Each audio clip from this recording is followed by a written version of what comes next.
Ya, halo teman-teman sekalian. Nah, hari ini kita akan coba bicara tentang PCA. Apa itu PCA?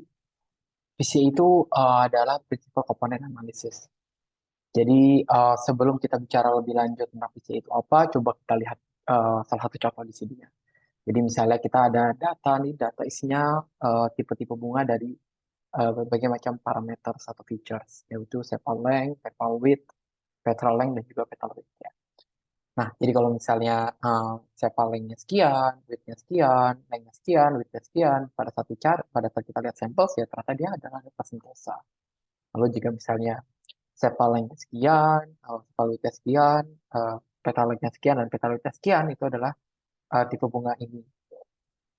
Nah, ini adalah sampel-sampel data yang di-gather. Nah, nanti kita coba lihat nih, korelasi antara data-data tersebut. Nah, coba kita lihat dulu dari data ini bentuknya seperti apa gitu ya. Sebelum kita masuk ke PCA-nya itu sendiri. Nah, ini adalah contoh datanya terlihat. Ini adalah datanya kita coba tampilkan 5 data paling atas. Ada sepal length, sepal width, petal length, dan juga petal width gitu ya.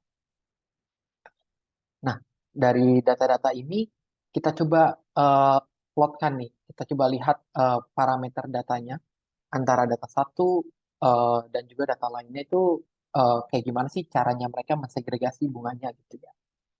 Nah, di sini terlihat nih, tadi kan ada tiga tipe bunga tersebut 0, 1, dan 2 lah, karena namanya lumayan lumayan bikin susah. Jadi ada sepaleng, kalau dilihat dari sepaleng ini bunga pertama, bunga kedua, dan juga bunga ketiga atau 0, 1, 2 ini, itu rada bias nih perbedaannya antara yang sepaleng, antara yang bunga satu, bunga dua, dan bunga tiga, kalau kita lihat dari sepaleng.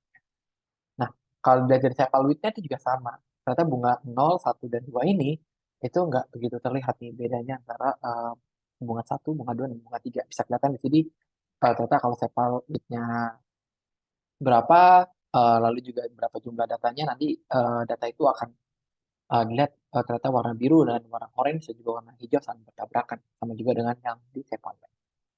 Nah, sedangkan di petal length dan juga petal width ini mungkin lebih bisa digunakan, bisa terlihat segregasinya gitu ya. Kayak petal length-nya 1 sampai 2 itu akan berhubungan 0. Lalu juga jika petal length-nya, nah yang warna 3 sampai 5 itu akan berwarna orange, dan yang biru ini berwarna biru ini jadi kelihatan segregasi antara bunga satu dan bunga lainnya gitu. Kayak kita lihat dari petal length-nya. Hal yang sama juga kita lihat dari petal width-nya. Nah, dari sini kelihatan yang sebenarnya fitur dimensi yang terlalu banyak dalam data dapat menimbulkan gangguan atau noise. Jadi kalau misalnya kita punya 4 data ini, jadi akan menimbulkan noise tersendiri karena ternyata saling satu sama lain tuh nggak saling berkaitan gitu. Ada yang seperti sepaleng dan sepaloid gitu. Ada juga di petaleng dan juga petaloid ya. Nah, jadi kesulitan saat melakukan eksplorasi data analisis juga ke depannya dan akan menambah kompleksitas model kita ke depan gitu. Jadi kita coba gimana caranya agar data-data ini bisa lebih terstruktur, yaitu dengan mengurangi atau menambah feature atau mengurangi atau berubah feature-nya atau dimensinya. Nah, maka dari itulah itu yang disebut PCA, yaitu mengurangi atau merubah feature dari data-data yang ada dari 4 data ini menjadi data-data yang lebih berkaitan satu sama lain, dan nanti datanya bisa kita lihat segregasi antara bunga 0, 1, dan 2 itu seperti apa. Lanjut, nah sekarang kita bicara tentang algoritma si PCA sendiri. Jadi sebenarnya PCA itu terdiri dari dua major units. Pertama adalah kita cari dulu covariance matrix. Covariance matrix itu adalah untuk mendapatkan hubungan atau masing-masing antara setiap data dan juga feature seperti apa. Jadi seperti kita lihat tadi, kita lihat hubungan atau feature antara sepaleng dengan data-data lain, dan juga sepalwidth, dan petaleng dan juga petalwidth ini korelasinya seperti apa. Lalu yang kedua, setelah kita udah tahu nih korelasi, nanti kita akan melakukan eigenanalisis atau dekomposisi data. Kita akan mengubah komposisi datanya dengan menggunakan lean algoritma dari eigen.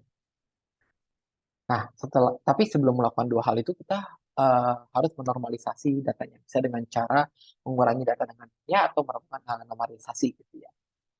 Jadi seperti itu. Jadi kita bisa lakukan normalisasi data dulu sebelum mencari covariance dan juga eigen analisis. Setelah kita dapat agent analisisnya, lalu nanti kita akan pilih PCA, principal komponen berapa yang mau kita gunakan. lalu kita coba transformasi dengan data yang lama dengan data baru. Jadi kita bisa punya data yang lebih relevan untuk mengurangi kompleksitas di model kita dan memudahkan kita untuk melakukan eksploitasi data analisis ke depan. Nah, jadi pertama kita buat dulu nih PCA-nya seperti apa nih, rumus-rumusnya gitu ya, atau step-stepnya. Jadi seperti yang tadi dijelaskan, yang pertama dari data yang tadi kita udah punya, dari data bunga iris, pertama kita coba eh, mengurangi data itu dengan rata-ratanya atau dengan mean-nya. Gitu. Ini lumayan simple. Lalu yang kedua, setelah kita udah dapat pengurangan data dari data rata-ratanya, kita coba cari covariance matrix-nya dengan NP covariance. Lalu yang ketiga, baru kita lakukan agent analysis. Nah, agent analysis ini bisa kita gunakan dengan uh, NumPy Lin algoritma agent covariance matrix. Lalu setelah itu nanti kita akan coba sort datanya gitu ya, biar datanya lebih berurutan gitu. Jadi ini ada sort index, lalu juga ada sort agent values, dan juga sort agent factor.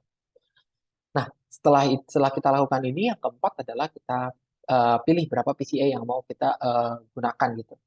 Nanti kan di sini kita bisa lihat nih, di dev PCA-nya ini kita bisa input number of PC yang mau kita gunakan atau principal component.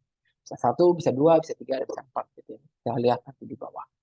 Dan yang terakhir, setelah kita tahu, setelah kita tahu nih kita mau pakai berapa PC, lalu kita coba buat data frame baru dengan cara mengalihkan data antara principal agent yang ada di sini tadi yang kita cari berapa PC yang kita mau dengan data di main datanya tadi atau data rata-rata yang sudah kita transformasi. Nah, sekarang coba kita jalankan scriptnya. Jadi yang pertama siapkan target. Jadi kita coba buat kolom target di data. Kita lihat di sini kita buat kolom target gitu ya dengan target di F target. Yang kedua siapkan data inputnya. Jadi data inputnya ya si X-nya itu sendiri. Ya kita drop dulu data targetnya agar datanya lebih bersih gitu ya dari data frame. Nah, yang ketiga, lalu kita lakukan PCA-nya. Jadi kita masukkan number of components. Misalnya di sini kita masukkan dua komponen data gitu ya, agar kelihatan X dan Y-nya gitu. Lalu kita masukkan X readers sama dengan rumus yang tadi sudah kita ciptakan di sini, PCA, dengan komponen X yaitu si data frame, atau data yang ingin kita reduce dimensinya, dan NPC-nya. NPC-nya itu adalah jumlah principal komponen yang mau kita ambil.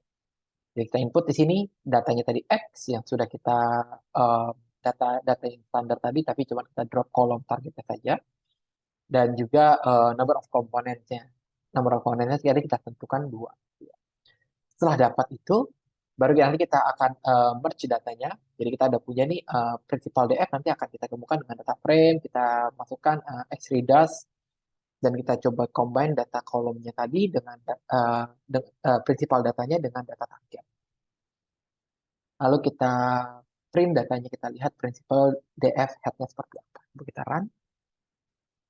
Di sini kita lihat data kita sudah berubah dari yang sebelumnya data kita punya kompleksitas yang seperti ini. Sementara kita punya ada 4 principal factors ya di sini. Principal komponen ada sepal length, sepal width, petal length, dan petal width. Ini 4-4-nya kita decompose agar menjadi hanya dua um, dua PC saja atau dua principal komponen saja seperti yang ada di bawah.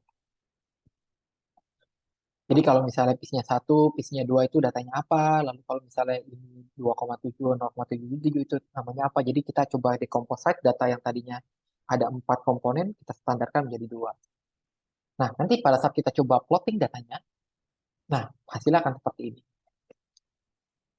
Jadi sebelumnya kan kita bisa lihat tadi di grafik sebelumnya kita punya ada 4 principal komponen yang kita punya sebelumnya, dan itu datanya lumayan scattered ya, ada yang saling berkaitan dan ada yang tidak. Nah, dengan melakukan PCA ini, kita bisa lihat sekarang ada bunga tipe 0, bunga tipe 1, dan bunga tipe 2, terlihat segregasinya dengan kita menggunakan dua PC komponen tadi. Jadi PC 1 ada di kolom X dan PC 2 ada di kolom Y, sudah tetapkan di sini. Nah, kita bisa lihat di sini. Ternyata bunga 0 ini terlihat kalau PC-nya sekian, lalu juga PC 1-nya sekian, dan PC 2-nya sekian, dia masuk ke dalam kategori bunga 1. Gitu. Kalau misalnya PC-nya dari -1 sampai 1 dengan PC 2-nya sekian, nanti akan terlihat dia adalah bunga nomor 2. Dan seterusnya nanti ada bunga nomor 3 yang warna hijau dari PC satunya dari 1 sampai 4, lalu PC 2-nya dari 1,5 sampai 1. Kita bisa lihat di sini datanya, dia menunjukkan kalau datanya ini adalah bunga nomor 2 gitu ya, warna hijau. Jadi seperti itu, itulah gimana cara kita mendekomposasi data dengan PCA analysis. Semoga membantu, dan terima kasih banyak atas perhatiannya. Terima kasih.